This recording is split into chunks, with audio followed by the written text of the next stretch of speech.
Good morning everyone. मैं Satish Kumar arts गुरु में आपका स्वागत करता हूं। आज मैं आपके लिए 20 important objective question economics class 12 का लेकर आया हूं। चलिए शुरू करते हैं। पुस्तक the general theory of employment, interest and money के लेखक हैं। The author of the book the general theory of employment, interest and money is, इसका आंसर होगा John Maynard Kings. John Maynard Kings इसका आंसर है, यानी ऑप्शन बी। नेक्स्ट क्वेश्चन की ओर बढ़ते हैं। अगला क्वेश्चन है, अर्थव्यवस्था में उत्पादन की इकाई को कहा जाता है। In an economy the production unit are called, इसका आंसर होगा फॉर्म, यानी ऑप्शन ए। इसका आंसर होगा firm, option A. Next question की ओर बढ़ते हैं। किस देश का अन्य देशों से व्यापार, आर्थिक लेन देन किस प्रकार हो सकता है? How can a country trade economic exchange with the country, इसका आंसर होगा इनमें से सभी, यानी आयात द्वारा भी किया जा सकता है, यानी निर्यात द्वारा भी किया जा सकता है, विदेशी पूंजी के प्रभाव द्वारा किया जाता है, through the import, through the export, through the flow of the foreign Capitals, यानी इसका आंसर होगा all of this. Next question की ओर बढ़ते हैं। अगला क्वेश्चन है, दोबारा गणना की समस्या से बचा जा सकता है। We can avoid the problem of double counting by, इसका आंसर होगा, इसका आंसर है आपका, यानी इसका आंसर होगा डी, यानी इसका आंसर है आपका डी बोथ, यानी आपका इसमें दोनों हो जाएगा। सपोज दैट ए भी होगा और आपका सी भी होगा। चलिए नेक्स्ट क्वेश्चन की ओर बढ़ेंगे। निम्नलिखित में कौन प्रभाव चक्र नहीं है? Which of the following is not a flow variables, इसका आंसर होगा पूंजी, यानी capital, option D. Next question की ओर बढ़ेंगे।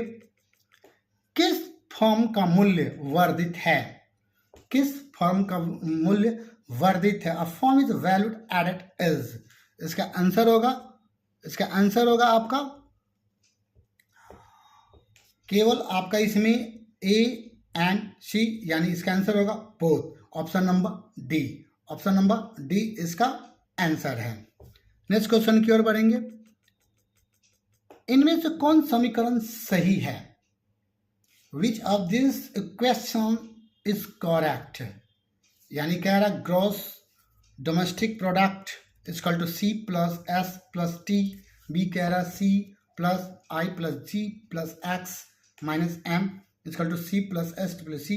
फिर आपका ऑप्शन बी कह रहा है ब्रैकेट में आपका है I plus S plus G plus 1 equal to, bracket बंद हो जाएगा, फिर एम माइनस एक्स, यानी ऑल ऑफ दिस, इसका आंसर होगा all of this. Next question की ओर बढ़ेंगे। निवल अप्रत्यक्ष कर की परिभाषा है। निवल प्रत्यक्ष कर की भाषा है। ऑप्शन देखो क्या कर रहा है, प्रत्यक्ष कर, अप्रत्यक्ष कर, यानी अप्रत्यक्ष कर या उत्पादन, राष्ट्रीय आय का प्रत्यक्ष कर, या एक और ऑप्शन इसका है प्रत्यक्ष कर का चालू अंतरण। इंग्लिश में अगर बोले तो net indirect tax is defined as direct tax, indirect tax, indirect tax and subsidies tax, सब नेशनल इनकम, या डायरेक्ट टैक्स, या डायरेक्ट टैक्स, या ट्रांसफर पेमेंट। इसका आंसर हो जाएगा आपका बी, यानी अप्रत्यक्ष कर का उत्पादन, इनडायरेक्ट टैक्स, यानी सबसाइडेड। नेक्स्ट क्वेश्चन की ओर बढ़ेंगे। उपभोक्ता मूल्य सूचांक, उपभोक्ता मूल्य सूचांक, द कंज्यूमर प्राइस इंडेक्स, इसका आंसर हो जाएगा आपका, इसका आंसर हो जाएगा बोथ, यानी ए एंड बी, यानी ए भी होगा और बी भी होगा, यानी ऑप्शन डी आपका आंसर ये बता रहा है। It is a method for measuring price a change and economics, option A कह रहा, बी कह रहा it show the purchasing power of consumer, और ऑप्शन सी कह रहा है it show the income of the consumer, और डी ऑप्शन कह रहा बोथ, यानी ए एंड बी इसका आंसर होगा। नेक्स्ट क्वेश्चन की ओर बढ़ते हैं। अगला क्वेश्चन है, अर्थव्यवस्था में सेट्रिस पारिबश का शाब्दिक अर्थ है। यानी in economics the details meaning of सैटरिश पाराबिश इज। इसका आंसर डी है, यानी बोथ बी एंड सी। इसमें कह रहा है कि all things remaining the same या all other things remaining of same. Option C कह रहा है keeping the value of variable other than the focus and variables constant. इसका आंसर होगा डी, यानी both B and C. Next question की ओर बढ़ेंगे। अगला क्वेश्चन आपका है मिथ्यात्व और विरोधाभास बतलाता है according to the paradox of thrift. इसका आंसर क्या है आपका ए एंड बी, यानी ओनली ए और बी इसका आंसर है। नेक्स्ट क्वेश्चन की ओर बढ़ेंगे। अगला क्वेश्चन 12th आपका है 1944 के ब्रेटन वुड्स प्रणाली की विशेषता थी। The characteristics of 1944 Bretton Woods system was. इसका आंसर होगा आपका इनमें से सभी, all of this. Next question की ओर बढ़ेंगे। एक उत्पादन संभावना वर्ग दर्शाता है अब production possibility craft and dispatch. इसका आंसर आपका है ऑल ऑफ दिस। इसका आंसर होगा all of this. Next question की ओर बढ़ेंगे।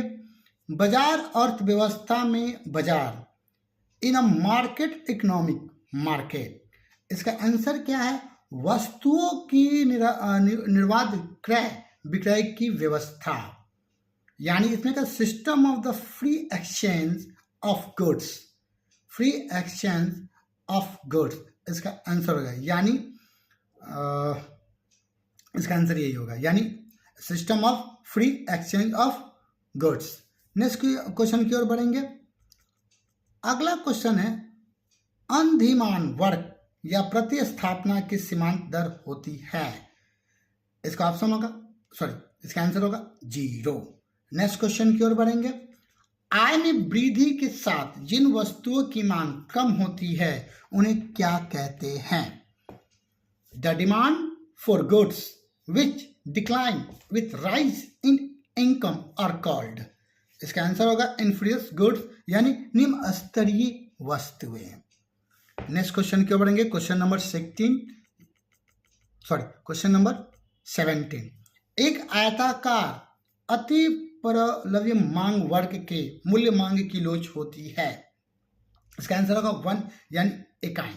नेक्स्ट क्वेश्चन की ओर बढ़ेंगे। Question number 18। उपभोक्ता के इष्टतम बिंदु पर at the point of consumer optimum. इसका आंसर होगा सीमांत प्रतिस्थापन दर मूल्य अनुपात। चलिए नेक्स्ट क्वेश्चन की ओर बढ़ेंगे। उच्चतम निर्धारित कीमत है द सेलिंग प्राइस इज। इसका आंसर होगा आपका संतुलन कीमत स्तर से कम होता है। नेक्स्ट क्वेश्चन की ओर बढ़ेंगे। अगला क्वेश्चन आपका है कोब डगलस उत्पादन फलन में A+B=1 दर्शाता है। इसका आंसर होगा क्या? इसका आंसर होगा पैमाने की स्थिर प्रतिफल हो, कांस्टेंट रिटर्न्स टू स्केल्स।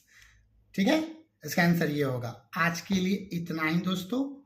मेरे चैनल को लाइक, सब्सक्राइब एंड कमेंट करना ना भूलें। आज के लिए इतना ही। थैंक यू, धन्यवाद एंड शुभ रात्रि।